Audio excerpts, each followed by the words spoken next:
ব্যাসদেব 17টা পুরাণ রচনা হয়ে গেছে ব্যাসদেবের। প্রত্যেকটা পুরাণ পাঠ করলেই মনে হয় ভগবানের ভক্তি আমাদের মধ্যে আসে। যিনি রচনা করছেন তার তো বড় আনন্দ হবে। ব্যাসদেবের আনন্দ হচ্ছে না, শান্তি পাচ্ছে না, বসে রয়েছে। নারদ ওই পথ থেকে ওই পথ দিয়েই নারায়ণ নারায়ণ করতে করতে যাচ্ছে। এ দেখছে ব্যাসদেব মাথাটাকে নিচু করে অপ্রসন্নভাবে বসে রয়েছে। নারদ এসে বলছে, কি হয়েছে? নারদকে ব্যাসদেব দেখা মাত্রই প্রণাম নিন গুরুদেব বলে প্রণাম করেছে। বলছে, তোমাকে এইরকম দেখাচ্ছে কেন? বলছে, আমি শান্তি পাচ্ছি না। বলে, যে নাকি পুরাণ রচনা করতে পারে, যে নাকি ভগবানের সব লীলা রচনা করতে পারে, তার আবার অশান্তি হয় নাকি? কোনোদিন হবে? তুমি কি ভুলে গেছো তুমি কে? তুমি কিন্তু অবতার, এটা খেয়ালে রেখো। আমি অবতার? নারদ বলছে, তুমি অবতার, ভগবানের থেকে আমাদের সৃষ্টি। তুমি ভগবানের নামে তোমার রুচি নাই? এ কি কথা? বলছে, কি করলে আমার রুচি হয়? আচ্ছা গুরুদেব, আপনাকে একটা কথা বলবো, আপনার রুচিটা এলো কি করে বলুন তো? আপনি যে বলছেন এত ভালো ভগবানের নাম, আপনার তো রুচি এসেছে, যেটা আমি বুঝতে পারছি না। তাহলে আপনার রুচি এলো কি করে? বলছে, তাহলে শোনো, আমাকে একটু পূর্বজন্মের কথা বলতে হয় তোমাকে। আমার পূর্বজন্মের কথা আমি জানি। নারদ বলছে, তাহলে আমি কে ছিলাম জানো? আমি এক দাসীর পুত্র ছিলাম। যেই দাসী তখনকারের ওই ব্রাহ্মণদের সেবা করতো। ব্রাহ্মণদের সেবা করার জন্য কিছু দাসী দাসী থাকতো না? কি গো মা, বুঝতে পারছো না? পারোনি? পারছো তো? সেই দাসীরা আগে সেবা করতো ব্রাহ্মণদের, সাধুগুরু বৈষ্ণবদের সেবা করত। তার কারণ তারা তো ভজন কিছু জানে না। তাদের সঙ্গে থেকে থেকে তাদের উচ্ছিষ্ট, বৈষ্ণবের উচ্ছিষ্ট, তাহেমের মনোভীষ্ট, যদি এইভাবে করে আমরা বৈষ্ণবের প্রসাদ পাই, তাহলে আমাদের অন্তরে কি জাগবে গো? ভক্তি জাগবে। তাই তারা কি করতো? বৈষ্ণবের উচ্ছিষ্ট পাওয়ার জন্যে, ব্রাহ্মণের উচ্ছিষ্ট পাওয়ার জন্য তাদের গৃহে দাসী বৃত্তি করত। সেই দাসীর পুত্র ছিল নারদ। বুঝা গেল? সেবা করছে, সেবা করে যাচ্ছে। ঘুরতে ঘুরতে চতুর্দিক থেকে যারা ভ্রমণ করে, যারা তীর্থ করে, তীর্থ পর্যটন করে, তারাও এসেছে। চাতুর্মাস্য ব্রত করছে, করতে করতে ওই ব্রাহ্মণের বাড়িতে আশ্রয় নিয়েছে। তাকে বলছে, বিপ্রবর, আমরা চাতুর্মাস্য ব্রত আপনার এখানে করব, অসুবিধা আছে? বলে, না না, করুন। 4 মাস ব্রত ওখানে করছে। এইবার 4 মাস যদি ব্রত হয়, তাহলে একজন আগে ছিল বৈষ্ণব, এখন কত বৈষ্ণবের উচ্ছিষ্ট পাচ্ছে কে? নারদের মা। আর নারদ ছোট্ট ছিল, 5 বছর বয়স তখন। তাদের কাছে ঘুরে ঘুরে, তাদের কাছে ঘুরলে কি হয়? তারা সংসারের কথা তো বলে না গো মা। তারা সব সময় বলো, কৃষ্ণ কৃষ্ণ বলো মুখে।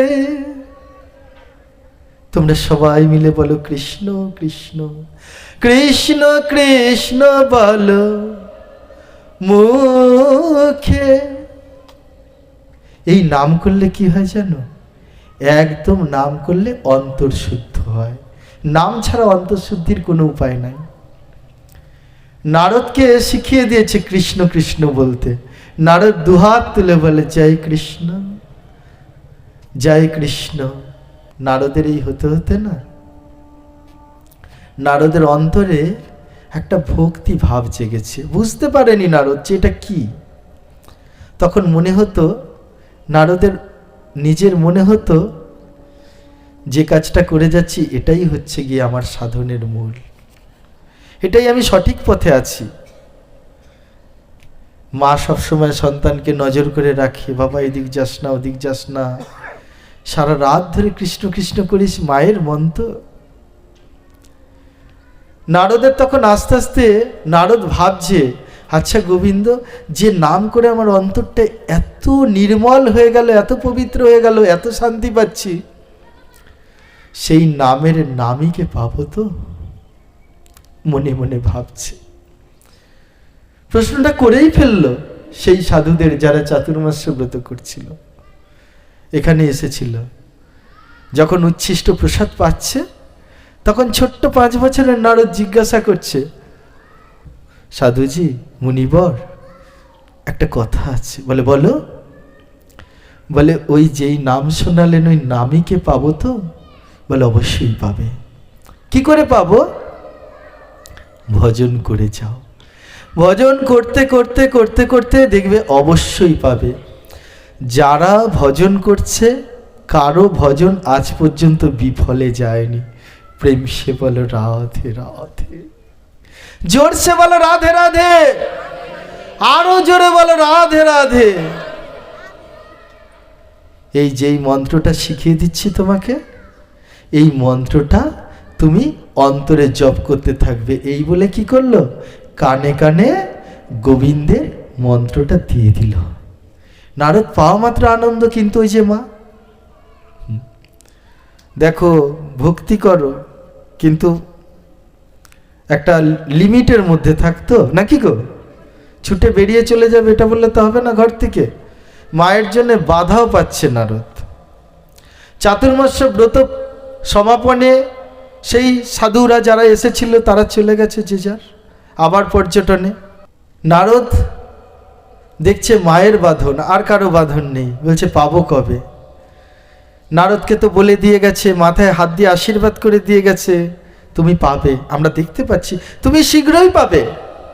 আর নারদের ওটাই ভেতরে বারবার করে জাগছে, কোথায় গোবিন্দ, তোমায় পাবো বললো, কোথায় পাচ্ছি না তো, ওটা আর কবে পাবো?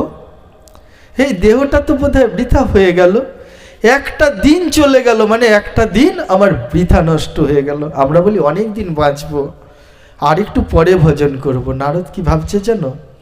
এই দেখো একটা দিন বৃথা হয়ে গেল, গোবিন্দ পারলাম না।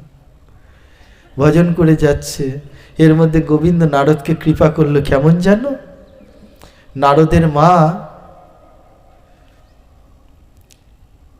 খুব ভোরবেলায় গো দহন করতে বেরিয়েছে। দাসী সব কাজ করে তো, গো দহন করতে গেছে ভোরবেলা। আর সেই গো দহন করতে যেই গেছে, অন্ধকার বুঝতে পারেনি, হেঁটে যেতে যেতে এক সর্পের গায়ে পা পড়ে গেছে। আর পা পড়া মাত্রই সর্প সঙ্গে সঙ্গে দংশন করে দিয়েছে। যেই দংশন করেছে না, মায়ের একটা কথাই মনে হচ্ছে, আমার ছেলেটা কোথায়, খোকা রে বলে চিৎকার করে উঠছে। নারদ ওই মায়ের ডাক শুনে ছুটতে ছুটতে যাচ্ছে, আমার মা কেন চিৎকার করছে, মা তোমার কি হয়েছে, মা তোমার কি হয়েছে? বলে, দেখ আমাকে সর্প দংশন করছে, আমি বোধহয় বাঁচব না। নারদ আর কাঁদলো না। নারদ বলল, গোবিন্দ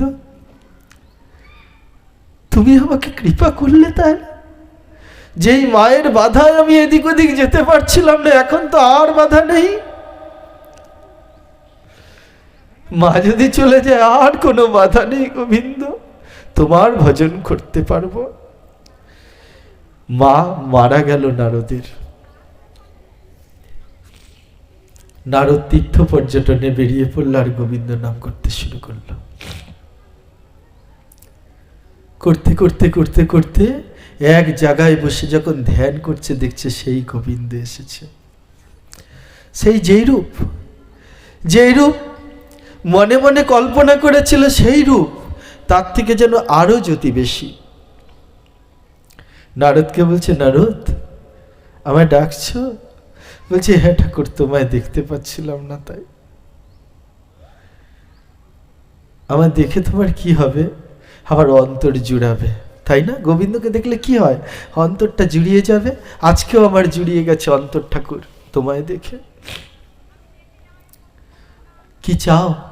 কেন ভজন করছো? এমন ভাবে করে ভজন কেন করছো? খাওয়া দাওয়া বন্ধ কেন করে দিয়েছিলে? ঠাকুর তুমি কখনো আমাকে ছেড়ে যাবে না তো? বলছে, তা হয় না নারদ, তুমি এই জন্মে ওইভাবে করে আমায় পাবে না, তার জন্য তোমার এই দেহটা নিপাত করতে হবে।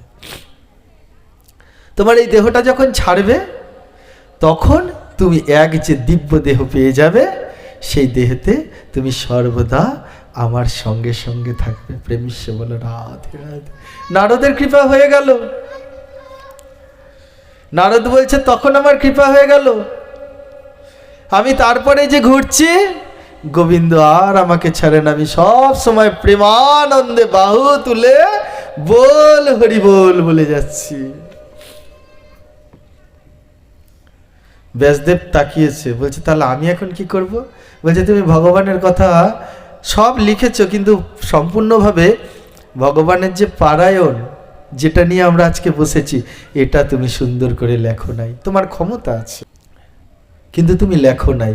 তুমি ওটা লেখো, ওটা লিখলে দেখবে কত না শান্তি পাবে। নারদ ঋষি বলে দিল ব্যাসদেবকে।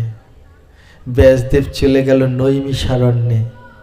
নৈমিষারণ্যে বসে রচনা করা শুরু করলো শ্রীমদ্ ভাগবত মহাপুরাণ। প্রেম সে বলো রাধে রাধে। বলিয়ে শ্রীমদ্ ভাগবত মহাপুরাণ কি।